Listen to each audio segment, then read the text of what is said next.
How y'all doing? What you see right here is the books I have done videos on previously. They're all about paleo art of various kinds. What you see right here, that's Charles R. Knight. That's one of my first ones. And of course, many of us know about Charles R. Knight. He's one of the first great paleo artists next to Darren. The rest, from 2012 to 2022, all have one thing in common. They were all edited by Steve White, comic book artist and creator editor. He's been in the business for 30 years, and since 2012 he's been doing these collections of paleo art where he's edited, and you can showcase a whole slew of modern paleo artists of various kinds and various styles. They all have one thing in common: these artists have been trying to draw dinosaurs with as much scientific accuracy as they can, and while a lot of them try to make them realistically, some go in their own different directions and styles.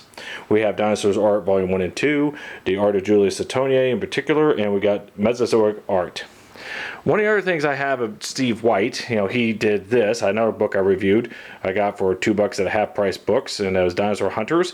This is where he did some of the art, and it features stories of dinosaur safaris going back in time like that, similar to Ellis Bragg to Cam's Gun for a Dinosaur and his Reginald River stories, which I also reviewed. But with that said, when 2025 hit, we got Mesozoic Art Volume 2, which I'm going to review in this video.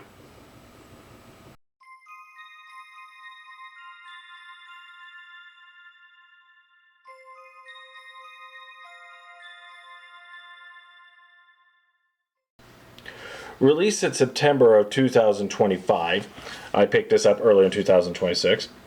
Mesozoic Art 2 is the same format as Mesozoic Art and the dinosaur art that Steve White edited before. It features a variety of paleo artists and shows off some of their work. And each piece of work is given, a name, a little bit of description about it, and the medium it tells it to.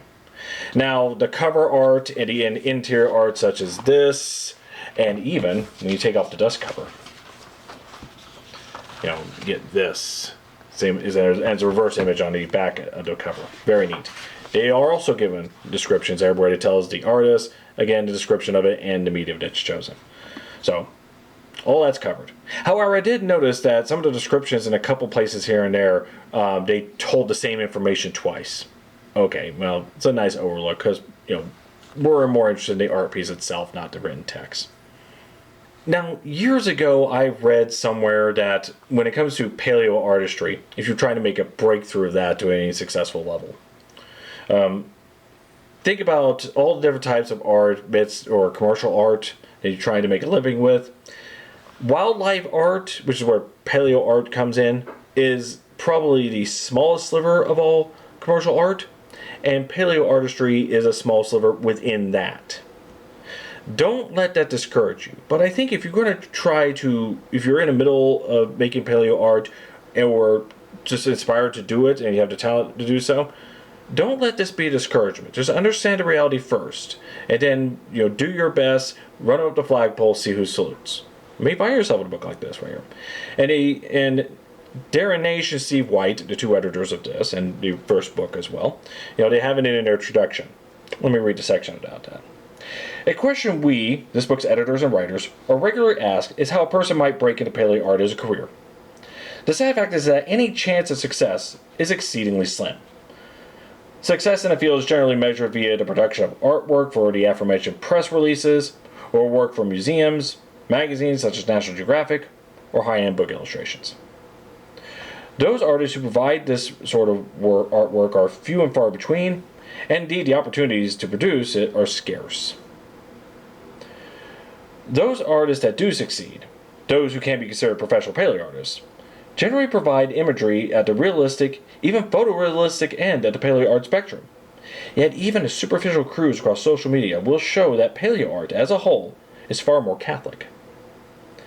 There are many artists. Let's take Natalia Jagielska, I hope I pronounced it right, and DJ Washington as two excellent examples. Both are in this book here.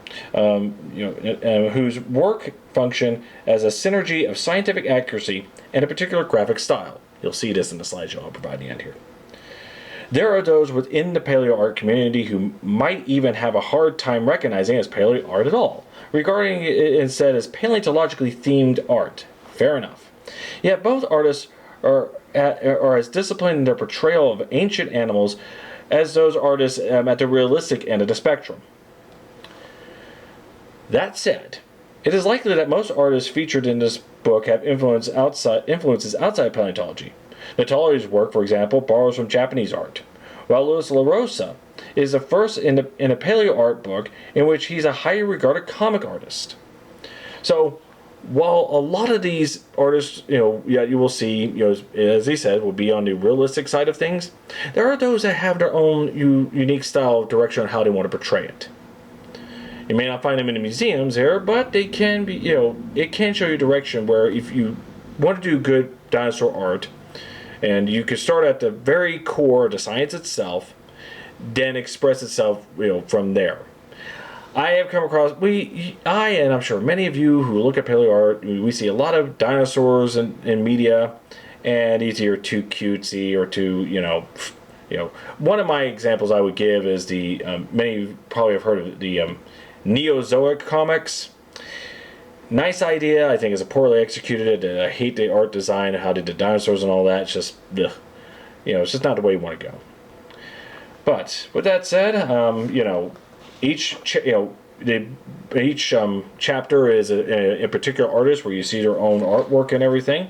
So what I'll do, I won't show you all of it through here. What I'm going to do is I'm going to provide a slideshow here, and I'll give the name of the artist and a few examples of it. It's 25 artists here, so I can't show all of it. It'll be too long, but it'll give you a good example, and hopefully you'll like it enough to want to get a copy when you can. Because, like the Charles R. Knight and maybe a couple others here, when it got out of print, the secondhand market just jacks it up to hundreds of dollars. Get this while you can. So, with that said, enjoy the slideshow. Mesozoic Art Volume 2, edited by Steve White and Darren Naish. Thank you all for watching. You have a nice day.